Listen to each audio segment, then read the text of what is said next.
మన ప్రధాని మోదీని కాపీ కొడుతున్నాడు పాకిస్తాన్ ప్రధాని షహబాజ్ షరీఫ్.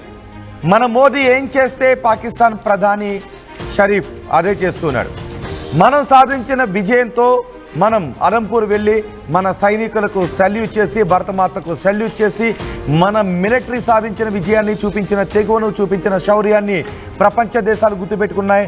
రాబోయే తరాలన్నీ కూడా గుర్తుపెట్టుకుంటాయనే ఒక ధైర్యాన్ని చెప్పి అభినందించి వచ్చారు. అంతేకాదు పాకిస్తాన్ చెబుతున్న అబద్ధాలను కూడా అలంపూర్ సాక్షిగా ఎండగట్టొచ్చారు. మన S-400 సాక్షిగా ఎండగట్టొచ్చారు.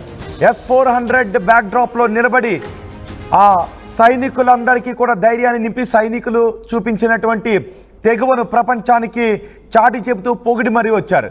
ఇప్పుడు మీరు RTV స్క్రీన్ పైన చూడండి, షహబాజ్ షరీఫ్ ఇప్పుడు ఒక ఆర్మీ క్యాంప్ దగ్గరికి వెళ్ళాడు. ఆర్మీ క్యాంప్ దగ్గరికి వెళ్ళి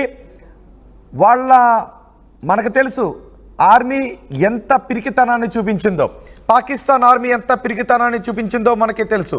పాకిస్తాన్ ఆర్మీ తోక ముడిచి పారిపోయింది. యుద్ధానికి ముందే పాకిస్తాన్ సైనికులు పెద్ద సంఖ్యలో టాప్ కేడర్లో ఉన్నవాళ్ళు రాజీనామాలు చేసి మరీ వెళ్ళిపోయారు. ఈ విషయం మనందరికీ కూడా గుర్తుంది.